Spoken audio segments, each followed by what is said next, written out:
Praise the lord, hallelujah. ನಮ್ಮ ಕರ್ತನಾದ ಯೇಸು ಕ್ರಿಸ್ತನ ನಾಮದಲ್ಲಿ ಈ ದಿನದಲ್ಲಿ ನಾನು ನಿಮ್ಮೆಲ್ಲರನ್ನು ವಂದಿಸುವನಾಗಿದ್ದೇನೆ. ಯೇಸು ಕ್ರಿಸ್ತನೇ ಸತ್ಯದೇವರು, ನಿತ್ಯ ಜೀವ. 1 ಯೋಹಾನ 5:20 ವಾಕ್ಯ. ಕ್ರಿಸ್ತನೇ ನಿರಂತರ ಸ್ತುತಿ ಹೊಂದತಕ್ಕ ದೇವರು, ಆಮೇನ್. ರೋಮನ್ 9:5 ಸ್ಪಷ್ಟವಾಗಿ ಹೇಳ್ತದೆ. ಕಳೆದ ಸಂಚಿಕೆಯಲ್ಲಿ ನಾವು ದೇವರ ಪ್ರತಿರೂಪ ಮತ್ತೆ ಮೃಗದ ಪ್ರತಿರೂಪ ಏನೆಂಬುದನ್ನು ನಾವು ಸ್ವಲ್ಪ ವಾಕ್ಯ ಭಾಗದಲ್ಲಿ ಧ್ಯಾನಿಸಿದ್ದೇವೆ. ಸೊ ಇವತ್ತು ಅದರದ್ದೇ ಕಂಟಿನ್ಯೂಯೇಷನ್ ಆಗಿ 666 ಅಂದ್ರೆ 666 ಈ ಸಂಖ್ಯೆ ಮೃಗದ ಸಂಖ್ಯೆ ಅಂತೇಳಿ ಬೈಬಲ್ ಸ್ಪಷ್ಟವಾಗಿ ತೋರಿಸ್ತಾ ಇದೆ. ಸೊ ಇದು ಏನಾಗಿದೆ, ಇದೇನನ್ನು ಸೂಚಿಸುತ್ತದೆ ಎಂಬುದನ್ನು ನಾವು ಸ್ವಲ್ಪ ವಾಕ್ಯ ಭಾಗದಲ್ಲಿ ಧ್ಯಾನಿಸುವ. 666 ಎನ್ನುವಂಥದ್ದು ತುಂಬಾ ಜನ ಆಲ್ರೆಡಿ ತುಂಬಾ ವಿಧದಲ್ಲಿ ಕೋಟ್ ಮಾಡಿದ್ದಾರೆ. ಫೈಂಡ್ ಔಟ್ ಮಾಡೋದು ಈ ನಂಬರ್ ಒಂದು ಕಡೆ ಆದರೆ ಅದನ್ನು ಸರಿಯಾಗಿ ಅಂಡರ್ಸ್ಟ್ಯಾಂಡ್ ಮಾಡಿ ನಾವು ಅದನ್ನು ತಗೊಳ್ಳೋದು ಅದು ಇನ್ನೊಂದು ವಿಷಯವಾಗಿದೆ. ಸೊ ಅದಕ್ಕೆ ಯಾವ ತರ ನಾವು ಈ ವಾಕ್ಯದಲ್ಲಿ ಅದನ್ನು ಉಲ್ಲೇಖವಾಗಿದೆ ಮತ್ತೆ ಯಾವ ತರ ಅದನ್ನು ಅಪ್ಲೈ ಮಾಡಬಹುದು ಎಂಬುವಂತ ವಿಷಯವನ್ನು ನಾವು ಇವತ್ತು ವಾಕ್ಯ ಭಾಗದಿಂದ ಧ್ಯಾನಿಸುವ. ಇದರ ಉಲ್ಲೇಖವು ಪ್ರಕಟಣೆ 13, 17, 18ನೇ ವಾಕ್ಯದಲ್ಲಿ ಮತ್ತೆ 14 ಪ್ರಕಟಣೆ 14, 11ನೇ ವಾಕ್ಯದಲ್ಲಿ ಇದೆ. ನೋಡಿ, ವಾಕ್ಯ ಈ ತರ ಹೇಳ್ತದೆ: ಆ ಗುರುತು ಯಾರಿಗಿಲ್ಲವೋ ಅವರು ಕ್ರಯ ವಿಕ್ರಯಗಳನ್ನು ನಡೆಸಕೂಡದೆಂತಲೂ ಆಜ್ಞೆ ಮಾಡುತ್ತದೆ. ಆ ಗುರುತು ಯಾವುದೆಂದರೆ ಮೊದಲನೆಯ ಮೃಗದ ಹೆಸರು ಅಥವಾ ಅದರ ಹೆಸರನ್ನು ಸೂಚಿಸುವ ಅಂಕೆ. ಇದರಲ್ಲಿ ಜ್ಞಾನವು ಅಡಕವಾಗಿದೆ. ಬುದ್ಧಿವಂತನು ಆ ಮೃಗದ ಅಂಕೆಯನ್ನು ಎಣಿಸಲಿ. ಅದು ಒಬ್ಬ ಮನುಷ್ಯನನ್ನು ಸೂಚಿಸುವ ಅಂಕೆಯಾಗಿದೆ.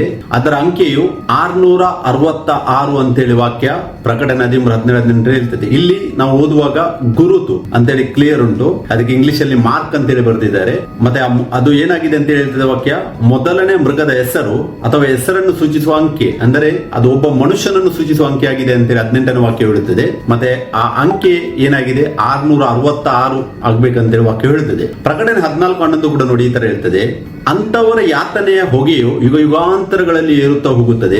ಮೃಗಕ್ಕೆ ಮತ್ತು ಅದರ ವಿಗ್ರಹಕ್ಕೆ ನಮಸ್ಕಾರ ಮಾಡುವವರು ಅದರ ಹೆಸರನ್ನು ಸೂಚಿಸುವ ಗುರುತನ್ನು ಹಾಕಿಸಿಕೊಂಡಿರುವವರೆಲ್ಲರೂ ಹಗಲಿರುಳು ಉಪಶಮನವಿಲ್ಲದೆ ಯಾತನೆ ಪಡುವರು ಎಂದು ಮಹಾಶಬ್ದದಿಂದ ಹೇಳಿದನು. ಇಲ್ಲಿ ನಾವು ನೋಡಬಹುದು ಮೃಗ ಮತ್ತೆ ವಿಗ್ರಹ. ನಾವು ಕಳೆದ ಸಂಚಿಕೆಯಲ್ಲಿ ಧ್ಯಾನಿಸಿದ್ದೇವೆ. ಮೃಗ ಅಂತ ಹೇಳಿದ್ರೆ ಇದೊಂದು ಇಷ್ಟರ ತನಕ ನಮಗೆ ಪಿಕ್ಚರ್ ತೋರಿಸಿದ್ದಾರೆ, ಅದೊಂದು ವಿಲಕ್ಷಣವಾದ ಮೃಗ, ಅದರ ಉಲ್ಲೇಖ ಅದೇ ತರ ಆಗಿದೆ. ಬಟ್ ಆ ಮೃಗ ಅಂತ ಹೇಳಿದ್ರೆ ಅದು ರಾಜ್ಯವನ್ನು ಸೂಚಿಸುವಂತದ್ದಾಗಿದೆ ಅಂತ ನಾವು ವಾಕ್ಯದಲ್ಲಿ ಧ್ಯಾನಿಸಿದ್ದೇವೆ. ದಾನಿಯೇಲ 7:23 ಮತ್ತೆ ಪ್ರಕಟಣೆ 13:1, 13:11ನೇ ವಾಕ್ಯದಲ್ಲಿ ನಾವು ಧ್ಯಾನಿಸಿದ್ದೇವೆ. ಮೃಗ ಅಂತ ಹೇಳಿದರೆ ರಾಜ್ಯ, ಅದರ ವಿಗ್ರಹ ಅಂತ ಹೇಳಿದರೆ ಅದನ್ನು ರೆಪ್ರೆಸೆಂಟ್ ಮಾಡುವ, ಅಂದ್ರೆ ಅದರ ಪ್ರತಿರೂಪ ಅಥವಾ ಇಮೇಜ್ ಅಂತೇಳಿ ನಾವು ಕಳೆದ ಸಂಚಿಕೆಯಲ್ಲಿ ಧ್ಯಾನಿಸಿದ್ದೇವೆ. ಸೊ ಇಲ್ಲಿ ವಾಕ್ಯ ಹೇಳ್ತದೆ, ಆ ವಿಗ್ರಹ ಅಥವಾ ಮೃಗದ ಹೆಸರನ್ನು ಸೂಚಿಸುವ ಗುರುತು ಅಂತೇಳಿ ಇದೆ. ಅದು ಏನಂತ ಆಗಿದೆ ಅಂತೇಳಿ 13:18 ಕ್ಲಿಯರ್ ಉಂಟು. ಒಬ್ಬ ಮನುಷ್ಯನನ್ನು ಸೂಚಿಸುವ ಅಂಕೆಯಾಗಿದೆ. ಅಂದ್ರೆ ಆ ಅಂಕೆಯು 666 ಅಂತೇಳಿ ವಾಕ್ಯ ಹೇಳ್ತದೆ. ಸೊ ಅದಕ್ಕೆ ಇದನ್ನು ಫೈಂಡ್ ಔಟ್ ಮಾಡೋದಕ್ಕೋಸ್ಕರವಾಗಿ ತುಂಬಾ ಸಮಯದಿಂದ ಜನರು ಕಾಯುತ್ತಿದ್ದಾರೆ, ಹುಡುಕಾಡುತ್ತಿದ್ದಾರೆ. ಏನೆಲ್ಲ ಲೆಕ್ಕಾಚಾರಗಳು ಇದರ ಮೇಲೆ ನಡೆದಿದೆ ಅಂತ ನಾವು ಬಲ್ಲತರಾಗಿದ್ದೇವೆ. ನೋಡಿ, ರಹಸ್ಯ ಬರೋಣ ಯಾರೆಲ್ಲ ಬೋಧಿಸುತ್ತಾರೆ ಅವರ ಸಿದ್ಧಾಂತವಾಗಿದೆ. ಅಂದ್ರೆ ಅವರು ಅದನ್ನು ನಂಬುವವರು ಸುಳ್ಳಾಗಿ ಬೋಧಿಸ್ತಾರೆ. 666 ಎನ್ನುವಂತದ್ದು ಒಂದು ಭವಿಷ್ಯದ ಕ್ರಿಸ್ತ ವಿರೋಧಿ ಅಂಕೆ. ಆತನು ರಹಸ್ಯ ಬರೋಣ ಆದ್ಮೇಲೆ ಕೊನೆಯ ಸಮಯದಲ್ಲಿ ಪ್ರಕಟವಾಗ್ತಾನೆ ಅಂತೇಳಿ ಅವರು ಬೋಧಿಸ್ತಾರೆ. ತುಂಬಾ ಕಷ್ಟಕಾಲ ಬರುವುದು ಮತ್ತು ತನ್ನ ಅಂಕೆ 666 ತಗೊಳ್ಳೋಕೆ ಎಲ್ಲರಿಗೂ ಆತನು ಬಲವಂತ ಮಾಡ್ತಾನೆ.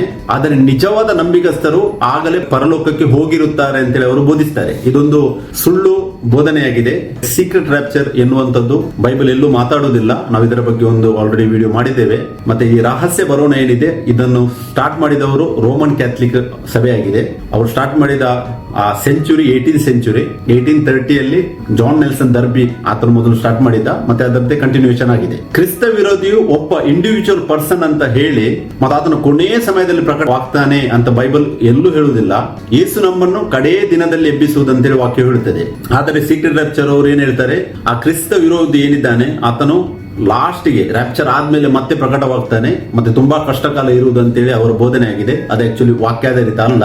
ನೋಡಿ, ದಾನಿಯೇಲ್ 12:13 ದೇವರು ಒಂದು ವಾಕ್ಯವನ್ನು ತೋರಿಸಿದ್ದಾರೆ. ಆ ವಾಕ್ಯವು ಈ ತರ ಹೇಳ್ತದೆ: ನೀನು ಹೋಗಿ ಅಂತ್ಯದವರೆಗೆ ಇರು, ನೀನು ದೀರ್ಘ ನಿದ್ರೆಯನ್ನು ಹೊಂದಿ ಯುಗ ಸಮಾಪ್ತಿಯಲ್ಲಿ ಎದ್ದು ನಿನಗಾಗುವ ಸ್ವಾಸ್ಥ್ಯದೊಳಗೆ ನಿಲ್ಲುವಿ ಎಂದು ಹೇಳಿದನು. ಇಲ್ಲಿ ದಾನಿಯೇಲನಿಗೆ ದೇವರು ಹೊಸ ಒಡಂಬಡಿಕೆ ಸ್ಟಾರ್ಟ್ ಮಾಡೋದಕ್ಕಿಂತ ಮುಂಚೆನೆ ಹೇಳಿದ್ದಾರೆ.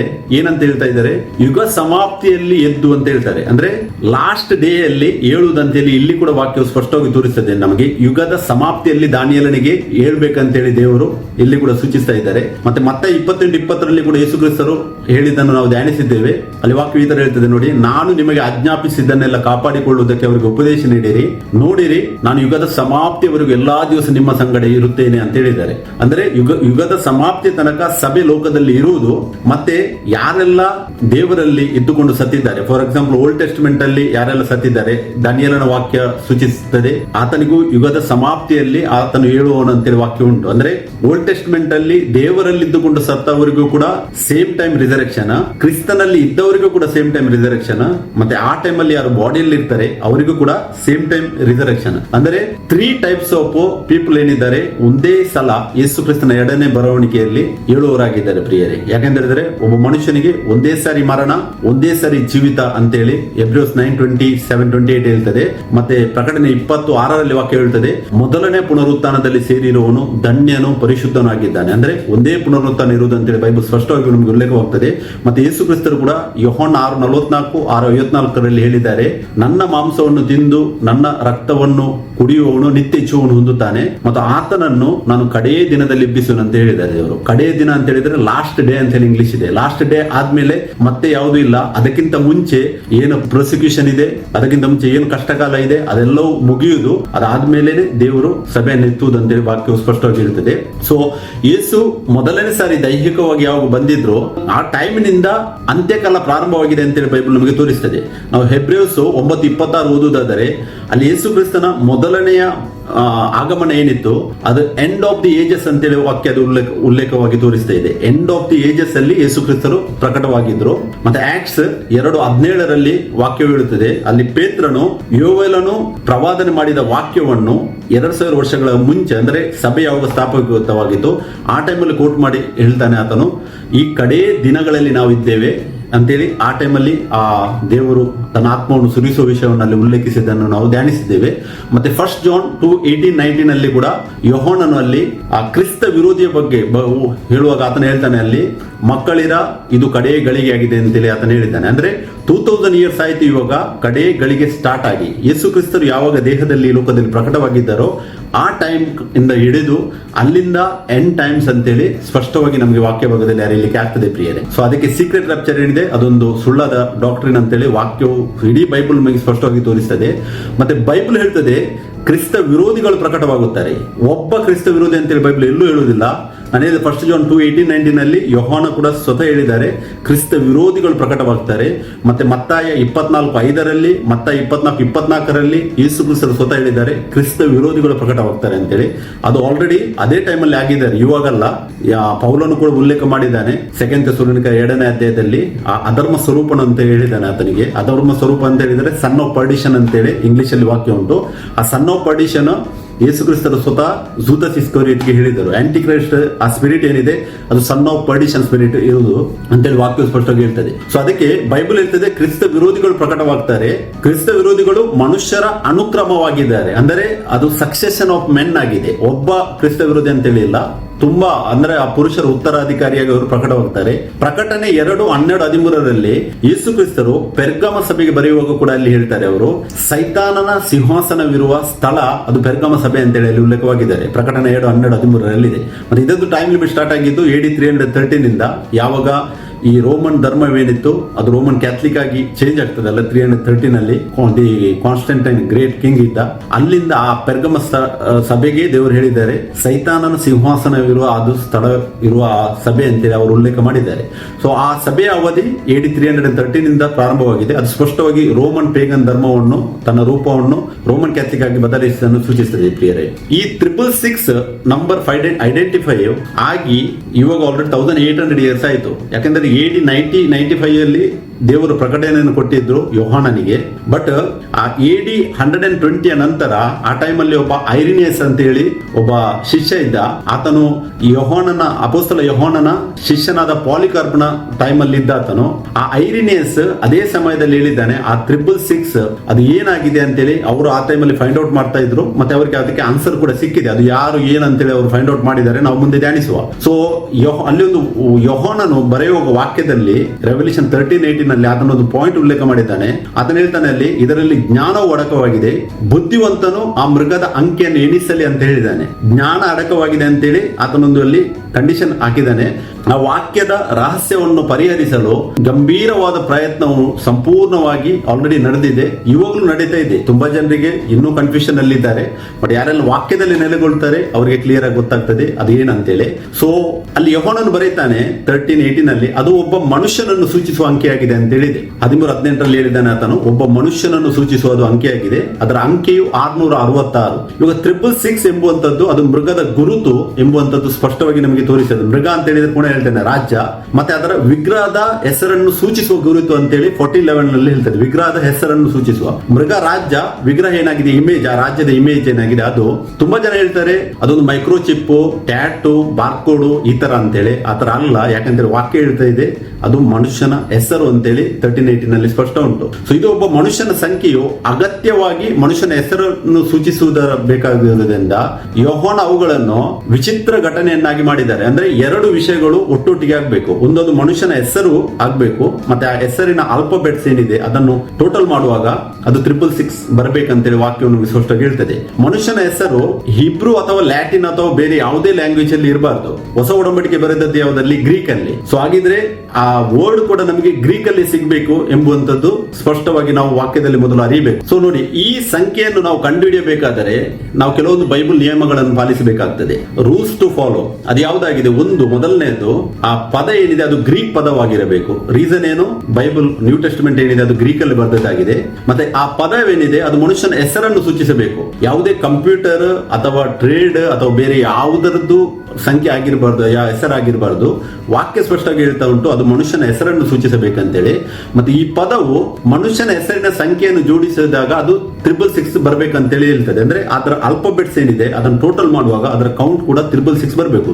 ಈ 3 ರೂಲ್ಸ್ ಇದೆ, ಇದು ಕರೆಕ್ಟ್ ಆಗಿ ಮ್ಯಾಚ್ ಆಗಬೇಕು ಆ ಒಂದು ವರ್ಡ್ ಏನು ಫೈಂಡ್ ಔಟ್ ಮಾಡ್ತಾರೆ ಅದಕ್ಕೆ. ಸೊ ಆ ವರ್ಡ್ ಏನಾಗಿದೆ ಅಂತೇಳಿ ನಾವು ಧ್ಯಾನಿಸುವುದಾದರೆ ಅದಕ್ಕೆ ಗ್ರೀಕ್ ಅಲ್ಲಿ ಲ್ಯಾಟಿನೋಸ್ ಅಂತೇಳಿ ಹೇಳ್ತಾರೆ. ಲ್ಯಾಟಿನೋಸ್ ಅಂತ ಹೇಳಿದ್ರೆ LATEINOS ಅದು ಇಂಗ್ಲಿಷ್ ಅಲ್ಲಿ.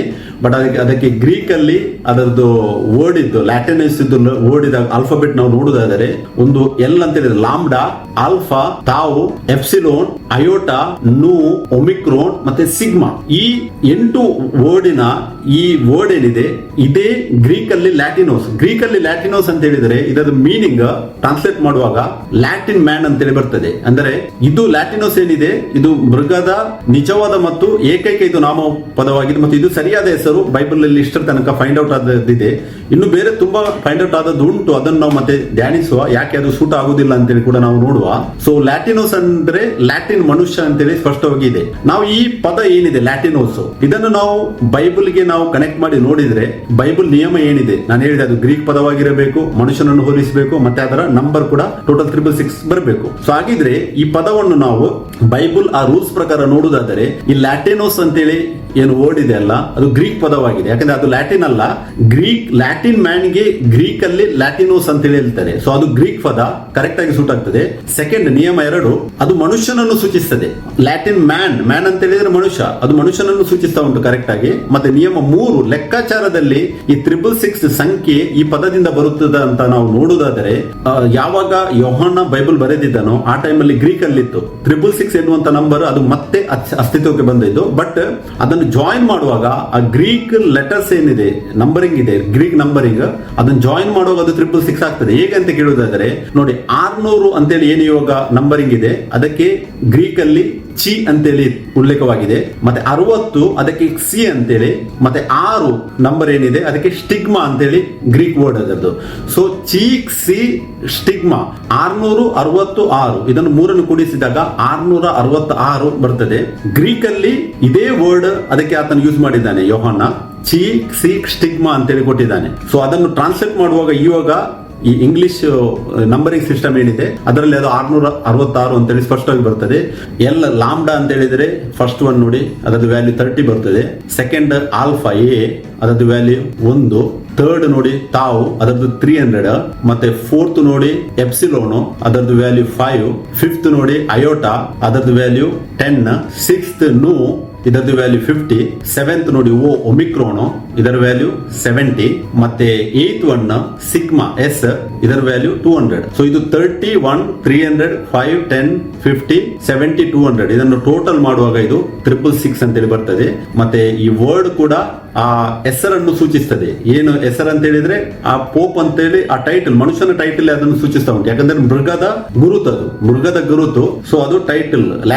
ಲ್ಯಾಟಿನೋಸ್ ಅಂತ ಹೇಳಿದ್ರೆ ಲ್ಯಾಟಿನ್ ಮ್ಯಾನ್. ಸ್ಪಷ್ಟವಾಗಿ ಎಲ್ಲ ವಿಧದಲ್ಲಿಯೂ ಕೂಡ ಬೈಬಲ್ ರೂಲ್ಸ್ ಪ್ರಕಾರ ಇದು ಸೂಟ್ ಆಗ್ತದೆ. ಇಂಗ್ಲಿಷ್ ಟ್ರಾನ್ಸ್ಲೇಷನ್ ಕೂಡ ಇಲ್ಲಿ ಹಾಕಿದ್ದೇನೆ. ಲ್ಯಾಟಿನೋಸ್ ಅಂತ ಹೇಳಿದ್ರೆ ಇಂಗ್ಲಿಷ್ ಟ್ರಾನ್ಸ್ಲೇಷನ್ ಬರ್ತದೆ ಲ್ಯಾಟಿನೋ ಅಂತ ಹೇಳಿ. ಮೀನಿಂಗ್ ನೋಡುವುದಾದ್ರೆ ಲ್ಯಾಟಿನೋಸ್ ಅಂತ ಹೇಳಿದ್ರೆ ಅದು mark of the number of the beast 666 ಅಂತ ಹೇಳಿ ಕ್ಲಿಯರ್ಲಿ ಗೊತ್ತಾಗ್ತದೆ. ಇಲ್ಲಿ ನೋಡಿ, the Greek word for Latin or Latin speaking ಅಂತ ಹೇಳಿ ಅದರ ಅರ್ಥ. ಮತ್ತೆ ಇದನ್ನು ಫೈಂಡ್ ಔಟ್ ಮಾಡಿದ್ದು ಇವಾಗಲ್ಲ. ನಾವು ಇಲ್ಲಿ ನೋಡುದಾದ್ರೆ ಅರ್ಲಿ ಚರ್ಚ್ ಆ ಟೈಮಲ್ಲಿ ಅದೇ ಪಾಲಿಕಾರ್ಪ್ ಅಂತೇಳಿ ಅದನ್ನಿದ್ದಾನೆ, ಅವರು ಆಗಲೇ ಇದನ್ನ identifies the beast as the Roman ruler or empire ಅಂತೇಳಿ. ರೋಮನ್ ರೂಲರ್ ಅಂಡ್ ಎಂಪೈರ್, ಯಾಕಂದ್ರೆ ಎರಡು ಉಂಟು. ಒಂದು ರೋಮನ್ ಆತನು ರೂಲಿಂಗ್ ಕೂಡ ಮಾಡಿದ್ದಾನೆ, ಮತ್ತು ಅದು ಎಂಪೈರ್ ಕೂಡ. ಆತನಿಗಿದ್ದ 2 ಹಾರ್ನ್ಸ್ ಏನಿದೆ, 2 ಕೊಂಬು ಏನಿದೆ, ಆ ಕೊಂಬು 2 ಅಧಿಕಾರವನ್ನು ಸೂಚಿಸುವಂತದ್ದಾಗಿದೆ. ಒಂದು ಆತನು ಧಾರ್ಮಿಕ ಮುಖಂಡ, 2 ಆತನು ಆಡಳಿತವನ್ನು ಕೂಡ ನಡೆಸುವಾತನೆ, ಮತ್ತೆ ಆತನು ನಡೆಸಿದ್ದಾನೆ ಅಂತೇಳಿ ನಾವು ಬಲ್ಲತರಾಗಿದ್ದೇವೆ. 2 ಟೈಪ್ ಅಲ್ಲಿ ಆತನು ರೂಲಿಂಗ್ ಮಾಡಿದ್ದಾನೆ. ಯಾಕಂತ ಹೇಳಿದರೆ ಆ ಮೃಗ ಏನಿದೆ ಅದೊಂದು ವಿಲಕ್ಷಣವಾದದ್ದು, ಭಯಂಕರವಾದದ್ದು ಅಂತೇಳಿ ಬೈಬಲ್ ನಮಗೆ ತೋರಿಸ್ತದೆ. ಸೊ ಅದೇ ತರ ಸ್ಪಿರಿಚುವಲ್ ಮೀನಿಂಗ್ ಅಲ್ಲಿ ಆ ತರ ಇದು ಕರೆಕ್ಟ್ ಆಗಿ ಸೂಟ್ ಆಗ್ತದೆ.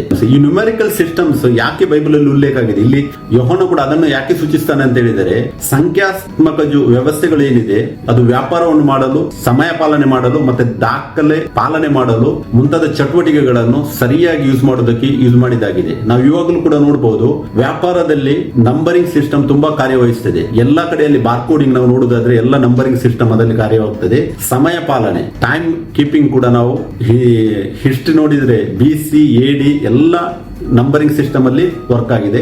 ಮತ್ತೆ ದಾಖಲೆ ಪಾಲನೆ ಅಂದ್ರೆ ರೆಕಾರ್ಡ್ ಮೇಂಟೈನ್, ಅದು ಕೂಡ ನಂಬರಿಂಗ್ ಸಿಸ್ಟಮ್ ಅಲ್ಲಿ ವರ್ಕ್ ಆಗ್ತದೆ. ಯಾಕಂದ್ರೆ ನಂಬರಿಂಗ್ ಸಿಸ್ಟಮ್ ಏನಿದೆ ಅದು ತುಂಬಾ ಇಂಪಾರ್ಟೆಂಟ್ ಆಗಿದೆ. ಸೊ ಅದನ್ನೇ ಅಲ್ಲಿ ಆತನು ಸೂಚಿಸಿದ್ದಾನೆ. ಸೊ ಲ್ಯಾಟಿನ್ ಭಾಷೆಯ ಮಹತ್ವ ಇದನ್ನು ಕೂಡ ನಾವು ಸ್ವಲ್ಪ ಧ್ಯಾನಿಸುವ.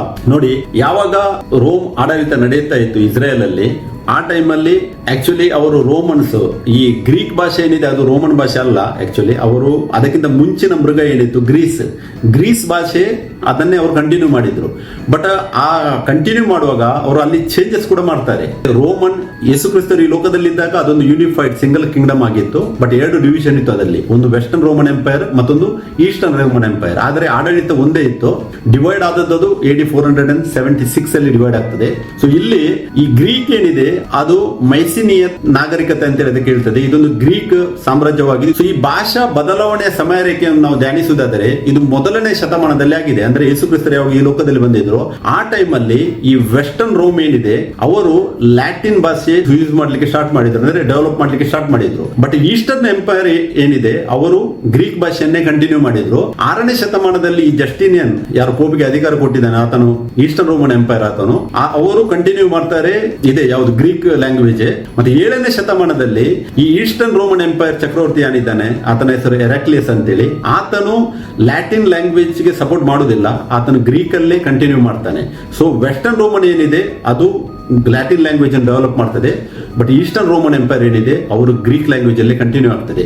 ಮತ್ತೆ ಈ ಬೀಸ್ಟ್ ಬಂದಿದ್ದು ಯಾವುದರಿಂದ, ವೆಸ್ಟರ್ನ್ ರೋಮನ್ ಎಂಪೈರ್. ಯಾಕಂದ್ರೆ 10 ಕಂಟ್ರಿಗಳ ಮೇಲೆ ಕೂತ್ಕೊಂಡದ್ದು ಅದು ವೆಸ್ಟರ್ನ್ ರೋಮನ್ ಡಿವೈಡ್ ಆದದ್ದು AD 476 ಅಲ್ಲಿ. AD 537 ಅಲ್ಲಿ ಫುಲ್ ಅಧಿಕಾರವು ಸಿಗ್ತದೆ. 538 ಇಂದ ಆತನು ರೂಲಿಂಗ್ ಮಾಡ್ತಾನೆ. ಮತ್ತೆ ಇವಾಗ ಕೂಡ ಅದೊಂದು ಫಾರ್ಮ್ ಅಲ್ಲಿ ಇವಾಗ ಕೂಡ ರೋಮನ್ ಎಂಪೈರ್ ಇದೆ. 4ನೇ ಮೃಗ ಏನಿದೆ ಅದು ಇನ್ನೂ ಕೂಡ ರನ್ನಿಂಗ್ ಅಲ್ಲಿ ಇದೆ ಅಂತೇಳಿ ನಮಗೆ ಗೊತ್ತಾಗ್ತದೆ. ಸೊ ಈ ಲ್ಯಾಟಿನ್ ಹೋಲಿ ಸಿ ಏನಿದೆ ಅದು ಅಧಿಕೃತ ಭಾಷೆಯಾಗಿದೆ ವೆಸ್ಟರ್ನ್ ರೋಮನ್ ಎಂಪೈರ್ ಅಲ್ಲಿ. ಮತ್ತೆ ಇದನ್ನು ಯೂಸ್ ಮಾಡುವುದು ಯಾರು, ಈ ರೋಮನ್ ಕ್ಯಾಥಲಿಕ್ಸ್ ಇದೆ ಸಭೆ. ಯಾಕಂತ ಹೇಳಿದ್ರೆ ಅವರ ಎಲ್ಲ ಡಾಕ್ಯುಮೆಂಟ್ ಎಲ್ಲದಕ್ಕೂ ಅವರು ಬಳಸುವಂತದ್ದು ಲ್ಯಾಟಿನ್ ಲ್ಯಾಂಗ್ವೇಜ್. ಸೊ AD 1965 ತನಕ ನಾವು ಈ ಪೂಜೆ ಅವರು ಏನು ಮಾಡ್ತಾರೆ ಅದನ್ನು ನೋಡುವುದಾದರೆ AD 1965 ತನಕ ಅದು ಲ್ಯಾಟಿನ್ ಭಾಷೆಯಲ್ಲಿ ನಡೀತಾ ಇತ್ತು. ಅದು ಕೂಡ ಎಲ್ಲಾ ಕಂಟ್ರೀಸ್ ಗಳಲ್ಲಿ ಎಲ್ಲೆಲ್ಲಿ ಅವ್ರ ಪೂಜೆ ನಡೆಯುತ್ತದೆ ಅದು ಓನ್ಲಿ 1 ಲ್ಯಾಂಗ್ವೇಜ್ ಅವ್ರು ಕಂಟಿನ್ಯೂ ಮಾಡ್ತಾ ಇದ್ರು, ಅದು ಲ್ಯಾಟಿನ್. 1965 ಅಲ್ಲಿ ಅದು ಮತ್ತೆ ಬ್ರೇಕ್ ಆಗ್ತದೆ. ಯಾಕಂತ ಹೇಳಿದ್ರೆ ಆ ಟೈಮ್ ಅಲ್ಲಿ ಆ ಎರಡನೇ ವ್ಯಾಟಿಕನ್ ಕೌನ್ಸಿಲ್ ಏನವರು ಮಾಡ್ತಾರೆ 1960 to 1965 ಅಲ್ಲಿ, ಅಲ್ಲಿಂದ ಅದು ಚೇಂಜ್ ಆಗ್ತದೆ. ರೀಸನ್ ಏನಂತ ಹೇಳಿದ್ರೆ ಅವರ ಸಾರ್ವಭೌಮತ ಆ ಅಧಿಕಾರ ಏನಿತ್ತು ಅದು ವೀಕ್ ಆಗ್ಲಿಕ್ಕೆ ಸ್ಟಾರ್ಟ್ ಆಗ್ತದೆ. ಮತ್ತೆ ತುಂಬಾ ಜನರು ಪ್ರೊಟೆಸ್ಟೆಂಟ್ ಆವಾಗ ಜಾಸ್ತಿ ಆಗ್ಲಿಕ್ಕೆ ಸ್ಟಾರ್ಟ್ ಆಗಿದ್ರು. ಮತ್ತೆ ತುಂಬಾ ಜನರು ಸತ್ಯಕ್ಕಾಗಿ ಹೊರಗೆ ಹೋಗ್ತಾ ಇದ್ರು. ಮತ್ತೆ ಲ್ಯಾಟಿನ್ ನಾರ್ಮಲ್ ಜನರಿಗೆ ಯಾರಿಗೂ ಅರ್ಥ ಆಗ್ತಾ ಇಲ್ಲ, ಓನ್ಲಿ ಅವರಿಗೆ ಮಾತ್ರ ಅರ್ಥ ಆಗ್ತಾ ಇತ್ತು. ಅದಕ್ಕೆ ಅವರು ಅದರಲ್ಲೇ ಕಂಟಿನ್ಯೂ ಮಾಡ್ತಾ ಇದ್ರು. ಸೊ ಮತ್ತೆ ಫಾಂಟಿಫಿಕಲ್ ಅವರ ವಿಶ್ವವಿದ್ಯಾಲಯಗಳು ಏನಿದೆ ಅಲ್ಲಿ ಕೂಡ ಅವರು ಏನಾದ್ರು ಆ ಡಾಕ್ಟರೇಟ್ ಮತ್ತೆ ಏನೇನು ಡಿಗ್ರಿ ಸ್ನಾತಕೋತ್ತರ ಕೋರ್ಸ್ಗಳನ್ನು ಅವ್ರು ಮಾಡಬೇಕಾದ್ರೂ ಕೂಡ ಎಲ್ಲ ಲ್ಯಾಟಿನ್ ಭಾಷೆಯಲ್ಲಿ ಮಾತ್ರ ಅವರಿಗೆ ಅಲೌಡ್ ಇತ್ತು. ಮತ್ತೆ ಅದನ್ನೇ ಅವರು ಪ್ರಾಕ್ಟೀಸ್ ಕೂಡ ಮಾಡ್ತಾ ಇದ್ರು. ಅದರಲ್ಲಿ ಒಂದಿದೆ ಕೆನನ್ ಲಾ ಅಂತೇಳಿ. ಕೆನನ್ ಲಾ ಅಂತ ಹೇಳಿದ್ರೆ ಅದು ರೋಮನ್ ಕ್ಯಾಥಲಿಕ್ ಧರ್ಮದಲ್ಲಿ ಅಭಿವೃದ್ಧಿ ಹೊಂದಿದ ಚರ್ಚಿನ ಕಾನೂನಿನ ದೇಹವನ್ನು ಸೂಚಿಸ್ತದೆ. ಅಂದ್ರೆ ಆ ಲಾ ಅಂಡರೇ ಎಲ್ಲ ಈ ಏನವರೆಲ್ಲ ಎಜುಕೇಶನ್ ಮಾಡ್ತಾರೆ, ಪೋಸ್ಟ್ ಗ್ರಾಜುಯೇಷನ್ ಮಾಡ್ತಾರೆ, ಅದನ್ನೆಲ್ಲ ಅದರಲ್ಲಿ ಕಂಟಿನ್ಯೂ ಮಾಡ್ತಾ ಇದ್ರು. ಮತ್ತೆ ಲ್ಯಾಟಿನ್ ಭಾಷೆಯಲ್ಲಿ ಸೂಚನೆಗಳನ್ನು ನೀಡುವ ವಿಶ್ವದ ಏಕೈಕ ATM ಕೂಡ ವ್ಯಾಟಿಕನ್ ಸಿಟಿಯಲ್ಲಿದೆ. ಅವರು ಯೂಸ್ ಮಾಡುವ ATM ಅಲ್ಲಿ ಕೂಡ ಅವರ ಲ್ಯಾಂಗ್ವೇಜ್ ಏನಾಗಿದೆ ಅದು ಲ್ಯಾಟಿನ್ ಆಗಿದೆ. ನೋಡಿ ಇಲ್ಲಿಂದ ಪ್ರೂಫ್ ಇದೆ. ಮತ್ತೆ ಅವರ ರೇಡಿಯೋ, ಟೆಲಿವಿಷನ್ ಅವರು ಏನೆಲ್ಲ ಯೂಸ್ ಮಾಡ್ತಾರೆ ಅದೆಲ್ಲವೂ ಕೂಡ ಓನ್ಲಿ ಇದರಲ್ಲಿ ಇದೆ, ಯಾವುದರಲ್ಲಿ ಲ್ಯಾಟಿನ್ ಲ್ಯಾಂಗ್ವೇಜ್ ಅಲ್ಲಿ ಯೂಸ್ ಆಗುವುದು. ಅಂದ್ರೆ ಆ ರೋಮ್ ಆಡಳಿತ ಏನಿದೆ ಅದರಲ್ಲಿ ಆ ಲ್ಯಾಟಿನ್ ಲ್ಯಾಂಗ್ವೇಜ್ ಬಿಟ್ರೆ ಬೇರೆ ಯಾವುದೇ ಲ್ಯಾಂಗ್ವೇಜ್ಗೆ ಅವರು ಡೆವಲಪ್ ಮಾಡಲೂ ಇಲ್ಲ, ಸಪೋರ್ಟ್ ಮಾಡ್ತಾನೂ ಇರಲಿಲ್ಲ.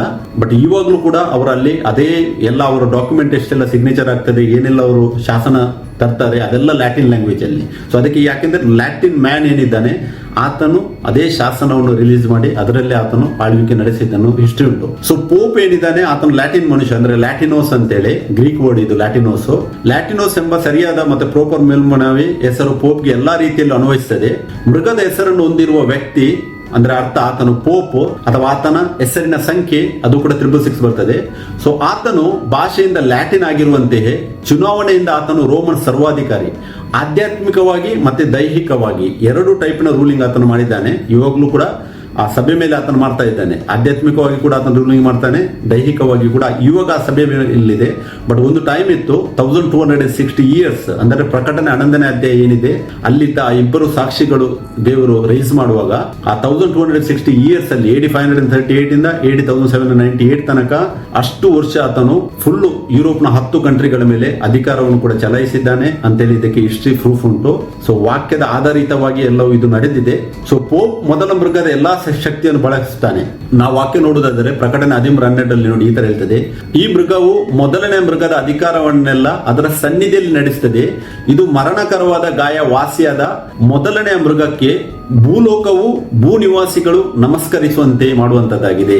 ಇಲ್ಲಿ ಭೂಲೋಕ ಅಂತೇಳಿ ಏನು ವಾಕ್ಯ ಉಲ್ಲೇಖವಾಗಿದೆ ಇದು ಕಂಪ್ಲೀಟ್ ಹೋಲ್ ವರ್ಲ್ಡ್ ಅಂತೇಳಿ ಅಲ್ಲ. ಭೂಲೋಕ ಅಂತ ಹೇಳಿದ್ರೆ ಇಲ್ಲಿ ಗ್ರೀಕ್ ವರ್ಡ್ ಯೂಸ್ ಆಗಿದೆ ಗಿ ಅಂತೇಳಿ. ಗಿ ಅಂತ ಹೇಳಿದ್ರೆ ರೋಮನ್ ಪ್ರೊವಿನ್ಸಸ್ ಅಂತೇಳಿ ನಮ್ಗೆ ಅರ್ಥ ಆಗ್ತದೆ. ಯಾಕಂತಂದ್ರೆ ರೋಮನ್ ಅಧಿಕಾರ, ಈ ಭೂಲೋಕ ಮತ್ತೆ ಭೂ ನಿವಾಸಿಗಳು ಅಂದ್ರೆ ರೋಮನ್ ನಿವಾಸಿಗಳು ಏನಿದ್ದಾರೆ ಇವಾಗ ಕೂಡ ರೋಮನ್ ಶಾಸನದ ಕೆಳಗೆ ರೋಮನ್ ಕ್ಯಾಥಲಿಕ್ ಏನಿದ್ದಾರೆ ಅದರ ಕೆಳಗೆ ಬರುವವರು ಎಲ್ಲರೂ ಆತನಿಗೆ ನಮಸ್ಕರಿಸ್ತಾ ಇದ್ದಾರೆ. ಅಂದ್ರೆ 666 ಏನಿದೆ ಅದು ಆಲ್ರೆಡಿ ಆಕ್ಟಿವೇಟ್ ಆಗಿದೆ. ಬಟ್ ಎಷ್ಟೋ ಜನರಿಗೆ ಈ ವಿಷಯನೇ ಗೊತ್ತಿಲ್ಲ. ಎಲ್ಲರೂ ಥಿಂಕ್ ಮಾಡ್ತಾ ಇದ್ದಾರೆ ಇನ್ನು ಬರ್ಬೇಕು ಅಂತೇಳಿ. ಬಟ್ ಅಲ್ಲ, ವಾಕ್ಯದಲ್ಲಿ ನೆಲೆಗೊಂಡರೆ ದೇವರು ಎಲ್ಲವನ್ನು ಪ್ರಕಟಿಸ್ತಾರೆ, ತೋರಿಸ್ತಾರೆ ವಾಕ್ಯದಲ್ಲಿ. ಸೊ ಜೀಸಸ್ ಯೇಸು ಕ್ರಿಸ್ತರು ಹೇಳಿದರೆ ಅದು ಅವರ ಇಮೇಜ್ ಆಫ್ ದಿ ಗಾಡ್ ಆಗಿ ಪ್ರಕಟವಾಗಿದ್ದಾರೆ. ಅದೇ ರೀತಿ ಪೋಪ್ ಏನಿದ್ದಾನೆ ಆತನ ಇಮೇಜ್ ಆಫ್ ದಿ ಬೀಸ್ಟ್ ಆಗಿ ಪ್ರಕಟ ಆಗಿದ್ದಾನೆ. ಸೊ ಕ್ರಿಸ್ತ ವಿರೋಧಿಯ ಡೈವರ್ಷನ್ ಟ್ಯಾಕ್ಟಿಕ್ ಕೂಡ ಸ್ವಲ್ಪ ನಾವು ನೋಡುವ.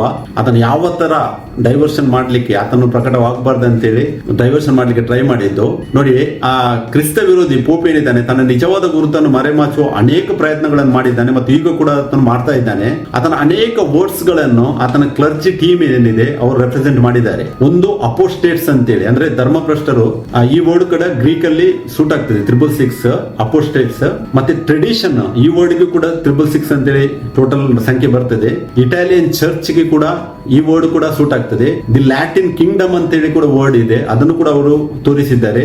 ಎಲ್ಲ ವರ್ಡ್ ಗಳೇನಿದೆ ಇದು ಗ್ರೀಕ್ ಅಲ್ಲಿ ಇದೆ ಮತ್ತೆ ಇದು 666 ಕೂಡ ಆಗ್ತದೆ. ಆದ್ರೆ ಇದರಲ್ಲಿ ಒಂದೇ ಒಂದು ಅಂಶ ಇಲ್ಲ, ಅದೇನಂತ ಹೇಳಿದ್ರೆ ಇವುಗಳಲ್ಲಿ ಯಾವುದು ಮನುಷ್ಯನ ಹೆಸರನ್ನು ಹೊಂದಿಲ್ಲ. ಆದ್ದರಿಂದ ನಾವು ಇದನ್ನು ತಿರಸ್ಕರಿಸಬೇಕು. ಸೊ ಈ ಎಲ್ಲ ವರ್ಡ್ಸ್ ಗಳು ಯಾವುದು ಸೂಟ್ ಆಗುವುದಿಲ್ಲ, ಇದನ್ನು ರಿಜೆಕ್ಟ್ ಮಾಡಬೇಕು. ನೆಕ್ಸ್ಟ್ ಇನ್ನೂ ತುಂಬಾ ವರ್ಡ್ಸ್ ನೋಡಿ, ರೋಮಿತ್ ಅಂದ್ರೆ ರೋಮನ್ ಕಿಂಗ್ಡಮ್, ರೋಮಿತಿ ಅಂದ್ರೆ ರೋಮನ್ ಮ್ಯಾನ್, ಈ ಎಲ್ಲ ವರ್ಡ್ ಇಬ್ರು ಭಾಷೆಯಲ್ಲಿ 666 ಆಗ್ತದೆ. ಇದರದ್ದು ಕೂಡ 666, ಬಟ್ ಇದು ಹೊಸ ಒಡಂಬಡಿಕೆ ಗ್ರೀಕ್ ಅಲ್ಲಿ ಬರೆದಿದ್ದರಿಂದ ಈ ವರ್ಡ್ ಗಳನ್ನು ಕೂಡ ನಾವು ರಿಜೆಕ್ಟ್ ಮಾಡಬೇಕು. ಇದೆಲ್ಲ ಅವರೇ ತೋರಿಸಿದ ವರ್ಡ್, ಯಾಕಂತ ಹೇಳಿದ್ರೆ ಡೈವರ್ಷನ್ ಗೋಸ್ಕರ, ಆಂಟಿ ಕ್ರೈಸ್ಟ್ ಪ್ರಕಟ ಆಗಬಾರ್ದು ಅಂತೇಳಿ ಅವರ ಟ್ಯಾಕ್ಟಿಕ್ಸ್. ಮತ್ತೆ ಇನ್ನೊಂದು ವೆರಿ ಫೇಮಸ್ ವಿಕಾರಿಯಸ್ ಫಿಲಿ ಡೇಯಿ ಅಂತೇಳಿ, ಅಂದ್ರೆ ವಿಕಾರ್ ಆಫ್ ಕ್ರೈಸ್ಟ್, ಕ್ರಿಸ್ತನ ಉಪ ಪ್ರತಿನಿಧಿ ಅಥವಾ ಕ್ರಿಸ್ತನ ಪ್ರತಿನಿಧಿ. ಇದು ಕೂಡ 666 ಆಗ್ತದೆ, ಬಟ್ ಈ ವರ್ಡ್ ಲ್ಯಾಟಿನ್ ಲ್ಯಾಂಗ್ವೇಜ್ ಅಲ್ಲಿ ಇದೆ. ಇದು ಗ್ರೀಕ್ ವರ್ಡ್ ಅಲ್ಲ, ಲ್ಯಾಟಿನ್ ಲ್ಯಾಂಗ್ವೇಜ್. ಮತ್ತೆ ತುಂಬಾ ಡಿನೋಮಿನೇಷನ್ಸ್ ಏನಿದ್ದಾರೆ ಇದೇ ವರ್ಡ್ ಅನ್ನು ರೆಪ್ರೆಸೆಂಟ್ ಮಾಡುವವರಾಗಿದ್ದಾರೆ, ಇದೇ ವರ್ಡ್ ಅನ್ನು ತೋರಿಸ್ತಾರೆ. ಇದು 666 ಅಂತ ಹೇಳ್ತಾರೆ, ಬಟ್ ಇದನ್ನು ನಾವು ತಗೊಳ್ಳಿಕ್ಕೆ ಆಗುದಿಲ್ಲ, ಯಾಕೆಂದ್ರೆ ಇದು ಲ್ಯಾಟಿನ್ ವರ್ಡ್. ಮತ್ತೆ ಹೊಸ ಒಡಂಬಡಿಕೆಯಲ್ಲಿ ಗ್ರೀಕ್ ಭಾಷೆಯಲ್ಲಿದೆ, ಆದ್ದರಿಂದ ನಾವು ಇದನ್ನು ಕೂಡ ಹೊರಗೆ ಹಾಕಬೇಕು. ಸೊ 2ನೇ ಶತಮಾನದಲ್ಲಿ ಐರೇನಿಯಸ್ ಏನಿದ್ದಾನೆ, ಆತನು AD 200 ಅಲ್ಲಿ ಸಾಯ್ತಾನೆ. ಬಟ್ ಆತನು ಈ ಲ್ಯಾಟಿನೋಸ್ ಏನಿದೆ ಗ್ರೀಕ್ ಅಕ್ಷರಗಳಲ್ಲಿ ಬರೆಯಲ್ಪಟ್ಟಾಗ ಮನುಷ್ಯನ ಏಕೈಕ ಸರಿಯಾದ ಹೆಸರಾಗಿದ್ದು ಅದು ಅಪೆಲೇಟಿವ್ ಅಥವಾ ಮೇಲ್ಮನವಿ ಅಥವಾ ಟೈಟಲ್ ಆಗಿ ಯಾವಾಗ ಬಳಸ್ತಾರೆ ಆಗ ಮೃಗದ ಪ್ರತಿರೂಪ ಆಗಿರುವ ಆತನ ಹೆಸರು ಮತ್ತು ಸಂಖ್ಯೆಯನ್ನು ಸರಿಯಾಗಿ ಪ್ರದರ್ಶಿಸುವುದಾಗಿದೆ. ನೋಡಿ, ಒಬ್ಬ ಮನುಷ್ಯನ ಹೆಸರು ಅಂತ ಹೇಳುವಾಗ ಆ ಮನುಷ್ಯನು ಆ ಸ್ಥಾನಕ್ಕೆ ಹೋಗುವ ತನಕ ಅವನಿಗೆ ಯಾವುದೇ ಅಧಿಕಾರವಿಲ್ಲ. ಆ ಟೈಟಲ್ ಯಾವಾಗ ತನಕ ಅಲ್ಲಿ ಇರ್ತದೆ, ಮತ್ತೆ ಆತನು ಹೋಗಿ ಯಾವಾಗ ಸೀಟಲ್ಲಿ ಕೂತ್ಕೊಳ್ತಾನೆ ಅವಾಗೆಲ್ಲ ಅಧಿಕಾರವನ್ನು ಪಡೆದವನಾಗಿ ಆತನು ಕೂತ್ಕೊಳ್ತಾನೆ ಪ್ರಿಯರೇ. ಅಂದರೆ ಅದಕ್ಕಿಂತ ಮುಂಚೆ ಆತನೊಬ್ಬ ನಾರ್ಮಲ್ ಕ್ಲರ್ಜಿ ಟೀಮ್ ಆಗಿರ್ತಾನೆ, ಬಟ್ ಆ ಅಧಿಕಾರಕ್ಕೆ ಹೋದ ಕೂಡಲೇ ಆತನು ಇಡೀ ಸಾಮ್ರಾಜ್ಯವನ್ನು ಆತನು ರೆಪ್ರೆಸೆಂಟ್ ಮಾಡುವ ಆತನಾಗಿದ್ದಾನೆ. ಆ ಜಾಗದಲ್ಲಿ ಮನುಷ್ಯರು ಚೇಂಜ್ ಆಗ್ತಾರೆ, ಎಷ್ಟೋ ಪೋಪ್ಗಳು ಬಂದು ಕೂತ್ಕೊಂಡಿದ್ದಾರೆ ಆ ಜಾಗದಲ್ಲಿ, ಬಟ್ ಅದು ಟೈಟಲ್ ಯಾವತ್ತೂ ಚೇಂಜ್ ಆಗಿಲ್ಲ. ನಾವು ಈ ಸೈತಾನನ ಫಾರ್ಮ್ ನಾವು ಓಲ್ಡ್ ಟೆಸ್ಟ್ಮೆಂಟ್ ಇಂದ ನಾವು ಕನೆಕ್ಟ್ ಮಾಡಿ ಬಂದ್ರೆ ನೋಡಿ, ಮೊದಲು ಈಜಿಪ್ಟ್ ಅಲ್ಲಿ ಫರೋಹನನ್ನು ನೋಡುವಾಗ ಫರೋಹ ಒಬ್ಬ ಫರೋಹ ಅಂತೇಳಿ ಇರ್ಲಿಲ್ಲ, ಫರೋಹ ಕೂಡ ತುಂಬಾ ಜನರು ಬಂದಿದ್ರು. ಮೋಶೆಗೆ ಉಪದ್ರ ಮಾಡುವಾಗ ಕೂಡ ಒಬ್ಬ ಫರೋಹ ಇದ್ದ, ಅಲ್ಲಿ ಆತನೇ ದೇವರ ವಿರುದ್ಧವಾಗಿ ಅಲ್ಲಿ ಕಾರ್ಯ ಮಾಡ್ತಾ ಇದ್ದ. ಆಮೇಲೆ ನೆಕ್ಸ್ಟ್ ಅಸಿರಿಯನ್ ಕಿಂಗ್ಡಮ್ ಅಲ್ಲಿ ಕೂಡ ನಾವು ನೋಡಬಹುದು, ಏಲಿಯನ ಟೈಮ್ ಅಲ್ಲಿ ಬಾಳ್ ದೇವತೆ, ಅಷ್ಟೇರತ್ತೆ ದೇವತೆ ಅಂತೇಳಿ ಅಲ್ಲಿ ಕೂಡ ದೇವರ ಟೆಸ್ಟಿಫೈ ನಡೆಯುವುದನ್ನು ನಮಗೆ ಫಸ್ಟ್ ಕಿಂಗ್ 17-18 ಚಾಪ್ಟರ್ ಓದುವಾಗ ನಮಗೆ ನೋಡ್ಲಿಕ್ಕೆ ಸಿಗ್ತದೆ. ಸೊ ಅಲ್ಲಿ ಕೂಡ ತುಂಬಾ ಫಾರ್ಮ್ ಅಲ್ಲಿ ಆತನು ಪ್ರಕಟವಾಗಿದ್ದಾನೆ. ಅಂದ್ರೆ ಆತನಿಗೆ ಏನ್ ಬೇಕಂದ್ರೆ ಸಿಂಹಾಸನ ಬೇಕು. ಮೊದಲಿಂದನು ಫರೋಹನ ಸಿಂಹಾಸನದಲ್ಲಿ ಕೂತ್ಕೊಂಡಿದ್ದ, ಅಸಿರಿಯನ್ ಕಿಂಗ್ಡಮ್ ಅಲ್ಲಿ ಕೂತ್ಕೊಂಡಿದ್ದ, ಆಮೇಲೆ ಬ್ಯಾಬಿಲೋನ್ ಅಲ್ಲಿ ನೆಬೂಕದ್ನೆಸ್ಸರ್ ಕಿಂಗ್ಡಮ್ ಅಲ್ಲಿ ಆತನು ಕೂತ್ಕೊಂಡಿದ್ದ. ನೆಬೂಕದ್ನೆಸ್ಸರ್ ಅಲ್ಲಿ ಕೂಡ ನೋಡಿ ರಾಜರು ಚೇಂಜ್ ಆಗಿದ್ದಾರೆ, ಬಟ್ ಆದರೆ ಅಧಿಕಾರ ಅಲ್ಲಿ ನಡೆದಿದೆ. ನಾವು ಶದ್ರಕ್ ಮೇಷಕ್ ಅಬೇದ್ನೆಗೋವನ್ನು ನೋಡುವಾಗ ಅಲ್ಲಿ ಮೂರ್ತಿ ಮಾಡಿ ಆ ಮೂರ್ತಿಗೆ ಅಡ್ಡ ಬೀಳಲಿಕ್ಕೆ ಹೇಳುವುದು, ಅಂದ್ರೆ ಸೈತಾನನು ಆ ಮೂರ್ತಿಯನ್ನು ಪೂಜಿಸಲಿಕ್ಕೆ ಹೇಳುವುದನ್ನು ನಾವು ಧ್ಯಾನಿಸಿದ್ದೇವೆ. ಆಮೇಲೆ ದಾನಿಯೇಲನಿಗೂ ಕೂಡ ನೋಡಿ ಪ್ರಾರ್ಥನೆ ಮಾಡಬಾರದಂತೇಳಿ ಶಾಸನವನ್ನು ರಿಲೀಸ್ ಮಾಡ್ತಾನೆ, ಅಂದ್ರೆ ಆ ಅಧಿಕಾರದಿಂದ ರಿಲೀಸ್ ಮಾಡ್ತಾನೆ ದೇವರ ವಿರುದ್ಧವಾದ ಕಾರ್ಯಗಳನ್ನು ಮಾಡೋದಕ್ಕೋಸ್ಕರವಾಗಿ. ಆಮೇಲೆ ಆತನು ಫಾರ್ಮ್ ತಗೊಳ್ತಾನೆ ಮೀಡೋ ಪರ್ಷಿಯಾ ಆದ್ಮೇಲೆ ಗ್ರೀಸ್ ಆ ಫಾರ್ಮ್ ತಗೊಳ್ತಾನೆ, ಮತ್ತೆ ಕೊನೆಗೆ ರೋಮ್ ಅಲ್ಲಿ ಕೂಡ ಘಟ ಸರ್ಪನಾಗಿದ್ದ ಆತನು ಮೊದಲು AD 300 ತನಕ. AD 313 ನಲ್ಲಿ ಘಟ ಸರ್ಪವು ನಾಶವಾಗ್ತದೆ, ಮತ್ತೆ ಅದೇ ಕ್ರಿಶ್ಚಿಯಾನಿಟಿಯಾಗಿ ಚೇಂಜ್ ಆಗಿ ಆತನ ಏನ್ ಮಾಡ್ತಾನೆ, ರೋಮನ್ ಕ್ಯಾಥಲಿಕ್ ಸಭೆಯಲ್ಲಿ ಬಂದು ಕೂತ್ಕೊಂಡಿದ್ದಾನೆ ಪ್ರಿಯರೇ. ಮತ್ತೆ ಅದೇ ಕಂಪ್ಲೀಟ್ ಆತನಿಗೆ ಅಧಿಕಾರ ಸಿಕ್ಕಿದೆ ಯಾವಾಗ AD 476 ಅಲ್ಲಿ ಸ್ಟಾರ್ಟ್ ಆಗಿ AD 537-38 ಅಲ್ಲಿ ಆತನಿಗೆ ಅಧಿಕಾರ ಸಿಕ್ಕಿದೆ. ಅಲ್ಲಿ ತನಕ ಆತನಿಗೆ ಅಧಿಕಾರ ಇರಲಿಲ್ಲ. ಅದಕ್ಕೆ ಪೌಲನು ಹೇಳ್ತಾನೆ 2 ಥೆಸಲೋನಿಕದಲ್ಲಿ, ಆ ಅಧರ್ಮ ಸ್ವರೂಪನು ಏನಿದ್ದಾನೋ ಆತನು ಒಳಗೊಳಗೆ ತನ್ನ ಗುಪ್ತ ಕಾರ್ಯಗಳು ನಡೆಸ್ತಾ ಇದ್ದಾನೋ, ಯಾಕಂತ ಹೇಳಿದ್ರೆ ಅಲ್ಲಿ ಆತನಿಗೆ ವಿರೋಧಿಸುವವನು ಇದ್ದಾನೋ. ಆತನ ವಿರೋಧಿಸುವವನು ಯಾರು?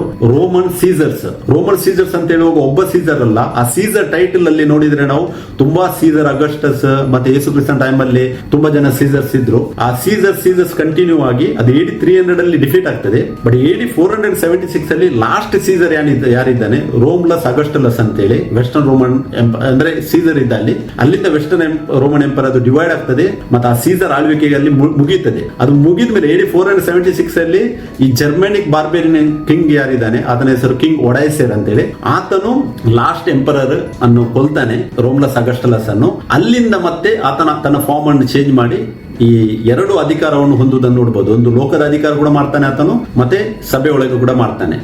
ರಾಜ ಏನಿದ್ದಾನೆ ಆತನಿಗೆ ಎರಡು ಇದು ಕೊಂಬು ಅಂತೇಳಿ ವಾಕ್ಯ ಹೇಳ್ತದೆ, ಎರಡು ಕೊಂಬು ಅಂತೇಳಿ ಎರಡು ಟೈಪಿನ ಅಧಿಕಾರ, ಧಾರ್ಮಿಕ ಅಧಿಕಾರ, ಮತ್ತೆ ಅದು ವಿಚಿತ್ರವಾಗಿ ಒಂದು ಅವಲಕ್ಷಣಕರವಾಗಿ ಅಂತೇಳಿ ಎಲ್ಲ ವಾಕ್ಯ ಉಲ್ಲೇಖವಾಗಿದೆ ಅಲ್ಲಿ. ಅಂದ್ರೆ ಅದೊಂದು ವಿಚಿತ್ರವಾದ ಪ್ರಾಣಿ ಅಂತೇಳಿ ಎಲ್ಲ ಅಧಿಕಾರ ಇದೆ. ಧಾರ್ಮಿಕ ರೀತಿಯಲ್ಲಿ ಕೂಡ ತನ್ನನ್ನು ಆತನು ಪ್ರಕಟಿಸಿದ್ದಾನೆ, ಆಧ್ಯಾತ್ಮಿಕ ರೀತಿಯಲ್ಲಿ ಕೂಡ ಆತನು ಪ್ರಕಟಿಸಿದ್ದಾನೆ. ಎರಡೂ ರೀತಿಯಲ್ಲಿ ಆತನು ಕಾರ್ಯ ಮಾಡಿ ಆತನು ನಡೆಸಿದ್ದಾನೆ ಅಂತೇಳಿ ಸ್ಪಷ್ಟ ಉಂಟು. ಸೊ ಇದು 666 ಸಂಖ್ಯೆ ಹೊಂದಿರುವ ಮನುಷ್ಯನ ವಿವರಣಾತ್ಮಕ ಪಾತ್ರವನ್ನು ಮಾತ್ರ ಗುರುತಿಸುವುದಲ್ಲದೆ ಲ್ಯಾಟಿನ್ ದಾಖಲೆಗಳ ಶೈಲಿಯಲ್ಲಿರುವ ಲ್ಯಾಟಿನ್ ಪೆಪಾಲ್ ಸಾಮ್ರಾಜ್ಯವನ್ನು ಕೂಡ ಗುರುತಿಸುತ್ತದೆ. ಸೊ ಪೋಪ್ 666 ಇದ್ದಾನೆ, ಆತನ ಆಳ್ವಿಕೆ ಫುಲ್ ನಡೆಸಿದ್ದಾನೆ. ಇದರಲ್ಲಿ ಇನ್ನೂ ಕೂಡ ತುಂಬಾ ಡೀಪ್ ಲಾಂಗ್ ಆಗಿ ನಾವು ಸ್ಟಡಿ ಮಾಡಬೇಕಾಗ್ತದೆ, ಆವಾಗ ತುಂಬಾ ವಿಷಯಗಳನ್ನು ಇದರಲ್ಲಿ ಕಲೀಲಿಕ್ಕೆ ಆಗ್ತದೆ ನಮಗೆ. ಸೊ ಲ್ಯಾಟಿನೋಸ್ ಏನಿದೆ ಅದೇ 666, ಅದೇ ನಂಬರ್, ಅದೇ ಲ್ಯಾಟಿನ್ ಮ್ಯಾನ್ ಅಂತೇಳಿ ಸ್ಪಷ್ಟ ಇದೆ. ಪ್ರಕಟಣೆ 13:6 ನೋಡಿ ವಾಕ್ಯ ಈ ತರ ಹೇಳ್ತದೆ, ಅದು ಬಾಯಿ ತೆರೆದು ದೇವರನ್ನು ದೂಷಿಸಿದ್ದಲ್ಲದೆ ಮಾತ್ರವಲ್ಲದೆ ಆತನ ನಾಮವನ್ನು, ಆತನ ನಿವಾಸವನ್ನು, ಪರಲೋಕ ನಿವಾಸಿಗಳನ್ನು ದೂಷಿಸುತ್ತದೆ ಅಂತೇಳಿ ವಾಕ್ಯ ಹೇಳುತ್ತದೆ.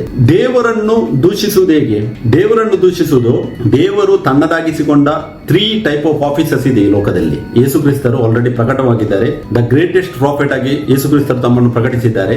ಮಹಾಯಾಜಕನಾಗಿ ಯೇಸು ಕ್ರಿಸ್ತರು ಸ್ವಯಂ ಪ್ರಕಟವಾಗಿದ್ದಾರೆ. ಮತ್ತೆ ಯೇಸು ಕ್ರಿಸ್ತರೇ the king of king, lord of lords ಅಂತೇಳಿ ಪ್ರಕಟವಾಗಿದ್ದಾರೆ.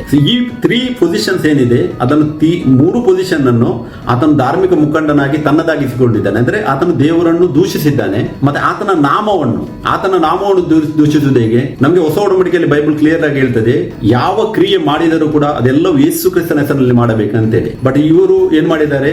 ಎಲ್ಲಾ ಕ್ರಿಯೆಗಳು ಯೇಸು ಕ್ರಿಸ್ತನ ಹೆಸರಿನಲ್ಲಿ ಮಾಡೋದಕ್ಕಿಂತಲೂ ಹೆಚ್ಚಾಗಿ ಅವರು ಮೂರ್ತಿಗಳನ್ನು ಮಾಡಿ, ಕೆಲವೊಂದು ಜಾಗಗಳನ್ನು ಇಂಪಾರ್ಟೆನ್ಸ್ ಆಗಿ ಮಾಡಿ, ಮತ್ತೆ ಸತ್ತ ಮನುಷ್ಯರು ನಮಗೋಸ್ಕರವಾಗಿ ಪ್ರಾರ್ಥಿಸುವವರು, ಅದ್ಭುತ ಮಾಡುವವರು, ಮತ್ತೆ ಮಿರಾಕಲ್ ಮಾಡುವ ಇದುಂಟು, ಯಾವುದು ಇಮೇಜ್ ಉಂಟು ಅಂತೇಳಿ ಆ ಮೂರ್ತಿ, ಮಿರಾಕಲ್ ಮೂರ್ತಿಯನ್ನು ಕೂಡ ಅವರು ಪ್ರೆಸೆಂಟ್ ಮಾಡಿ ಏನೆಲ್ಲ ಎಲ್ಲ ದೇವದೂಷಣೆ ಏನೆಲ್ಲ ಮಾಡ್ಲಿಕ್ಕೆ ಆಗ್ತದೆ ಅದನ್ನೆಲ್ಲವನ್ನು ಇವರು ಮಾಡಿದ್ದಾರೆ. ಸೊ ಅದಕ್ಕೆ ಇಲ್ಲಿ ವಾಕ್ಯ ಹೇಳ್ತಾರೆ ನೋಡಿ, ದೇವರನ್ನು ದೂಷಿಸಿ, ಆತನ ನಾಮವನ್ನು ದೂಷಿಸಿ, ಆತನ ನಿವಾಸವನ್ನು ಅಂತ ಹೇಳಿ, ನಿವಾಸ ಯಾವುದು? ದೇವರದ್ದು ಇವಾಗ ನಮ್ಮ ಒಳಗೆ. ಸೊ ಅದಕ್ಕೆ ಪೌಲನಲ್ಲಿ ಹೇಳ್ತಾನೆ, ಆ ಅಧರ್ಮ ಸ್ವರೂಪನು ಕಾಣ ಬರ್ತಾನೆ, ಮತ್ತೆ ಆತನು ಆ ದೇವರ ಗರ್ಭಗುಡಿಯಲ್ಲಿ ಕೂತ್ಕೊಳ್ತಾನೆ ಅಂತೇಳಿ. ಆತನ ನಿವಾಸವನ್ನು ದೂಷಿಸುವುದು ಅಂತ ಹೇಳಿದ್ರೆ ದೇವರ ಸ್ಥಾನ ಏನಿದೆ ನಮ್ಮ ಒಳಗೆ, ನಾವು ದೇವರಿಗೆ ಫಸ್ಟ್ ಪ್ರಿಫರೆನ್ಸ್ ಕೊಡಬೇಕು, ಬೇರೆ ಯಾವುದಕ್ಕೂ ಈ ಲೋಕದಲ್ಲಿ ಯಾವುದೇ ಮನುಷ್ಯರಿಗೆ ಅಲ್ಲ ಅಂತೇಳಿ ವಾಕ್ಯವು ನಮ್ಗೆ ಹೇಳ್ತದೆ. ಬಟ್ ಆ ನಿವಾಸವನ್ನು ಮೊದಲು ತನ್ನದಾಗಿಸಿಕೊಂಡಿದ್ದಾನೆ. ಮತ್ತೆ ಸೆಕೆಂಡ್ ಪ್ರಿಫರೆನ್ಸ್ ಆತನು ಮನುಷ್ಯರಲ್ಲಿ ದೇವರಿಗೆ ಕೊಟ್ಟಿದ್ದನ್ನು ನಮಗೆ ನೋಡ್ಲಿಕ್ಕೆ ಸಿಗ್ತದೆ. ಸೊ ಆತನ ನಿವಾಸವನ್ನು ಆತನು ದೂಷಿಸಿದ್ದಾನೆ. ಮತ್ತೆ ಪರಲೋಕ ನಿವಾಸಿಗಳನ್ನು ದೂಷಿಸಿದನು. ಪರಲೋಕ ನಿವಾಸಿಗಳನ್ನು ದೂಷಿಸಿದ ಹೇಗೆ?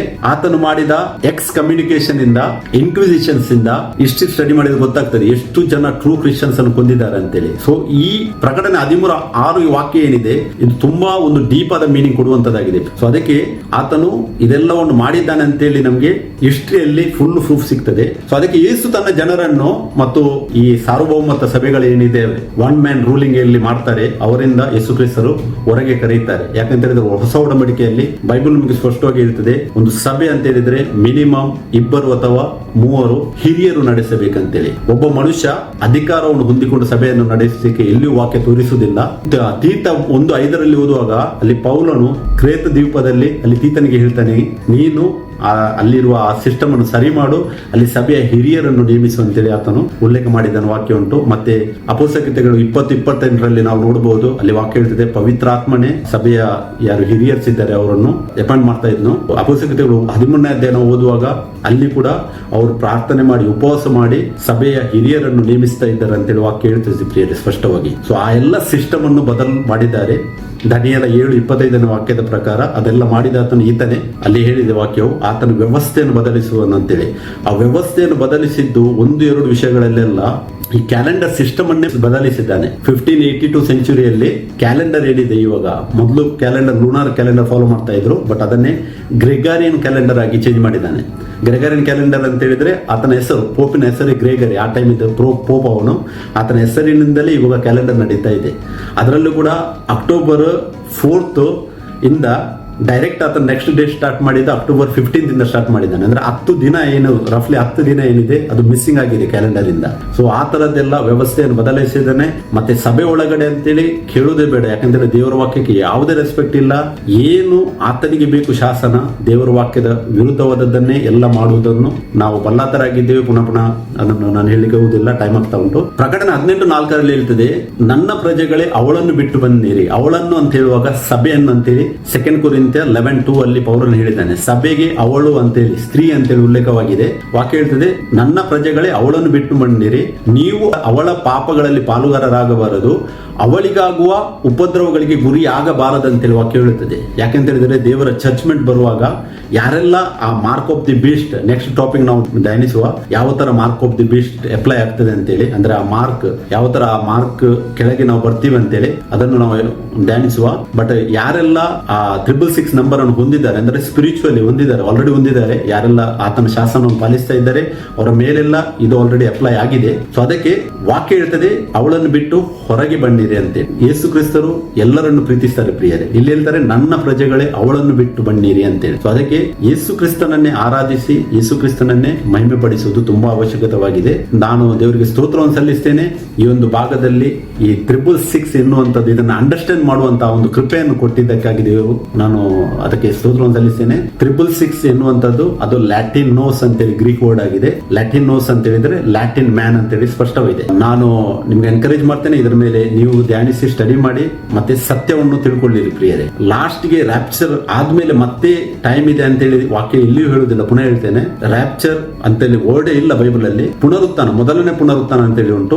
ಅದಾಗುವುದು ಯುಗದ ಸಮಾಪ್ತಿಯಲ್ಲಿ ಅಂತೇಳಿ ದಾನಿಯೇಲ 12:13 ನಾವು ನೋಡಿದೆವು. ಮತ್ತೆ 28:20 ಯೇಸು ಕ್ರಿಸ್ತರು ಯುಗದ ಸಮಾಪ್ತಿಯ ತನಕ ನಾನು ನಿಮ್ಮ ಜೊತೆ ಇದ್ದೇನೆ ಅಂತ ಹೇಳಿದ್ದಾರೆ. ಅಂದ್ರೆ ಚರ್ಚ್ ಯುಗದ ಸಮಾಪ್ತಿ ತನಕ ಇರೋದು. ಮತ್ತಾಯ ನಾವು ಧ್ಯಾನಿಸುವುದಾದ್ರೆ 13:30-43 ತನಕ ವಾಕ್ಯ ಧ್ಯಾನಿಸುವುದಾದ್ರೆ ಮೊದಲು ಹಣಜಿಯನ್ನು ತೆಗೆಯಲಾಗುವುದು ಅಂತೇಳಿ ವಾಕ್ಯ ಹೇಳುತ್ತದೆ. ಮತ್ತೆ ಗೋಧಿಯನ್ನು ತುಂಬಿಸುವುದು ಅಂತ ಹೇಳಿದೆ. ತುಂಬಾ ಈ ತರದ ವಾಕ್ಯಗಳು ನಮಗೆ ರೆಫರೆನ್ಸ್ ಆಗಿ ಸಿಗ್ತವೆ. ಮತ್ತೆ ಕರ್ತನ ಆಗಮನವು ಏನಿದೆ ಅದು 1 ಥೆಸಲೋನಿಯನ್ 4:16 ಓದುವಾಗ ಅದು ಆಜ್ಞಾಘೋಷದೊಡನೆ ಇರುವುದು ಅಂತೇಳಿ ವಾಕ್ಯ ಹೇಳ್ತದೆ ಪ್ರಿಯರೇ. ಸೊ ಅದಕ್ಕೆ ವಾಕ್ಯದಲ್ಲಿ ನೆಲೆಗೊಂಡಿರಿ, ಸತ್ಯದಲ್ಲಿ ನೆಲೆಗೊಳ್ಳಿರಿ, ಮತ್ತೆ ಸತ್ಯವು ಎಲ್ಲದಕ್ಕೂ ಬಿಡುಗಡೆಯನ್ನು ಕೊಡುವಂತದ್ದಾಗಿದೆ. ನಾನು ಸ್ತೋತ್ರವನ್ನು ಸಲ್ಲಿಸ್ತೇನೆ ನಮ್ಮ ಕರ್ತನು ರಕ್ಷಕನು ಒಡೆಯನು ಆದ ಯೇಸು ಕ್ರಿಸ್ತನಿಗೆ. ಈ ವಾಕ್ಯಗಳನ್ನು, ವಾಕ್ಯದ ಗೂಢಾರ್ಥಗಳನ್ನು ಪ್ರಕಟಿಸಿದ್ದ ಆತನೇ, ಪ್ರಕಟಿಸಿದ ಮುಂದಕ್ಕೆ ನಡೆಸುವ ಆತನು ಆತನೇ. ಅದಕ್ಕೋಸ್ಕರವಾಗಿ ನಾನು ಇದರ ಎಲ್ಲಾ ಘನ ಮಾನ ಮಹಿಮೆಗಳನ್ನು ಆತನಿಗೆ ಸಲ್ಲಿಸ್ತೇನೆ ಪ್ರಿಯರೇ.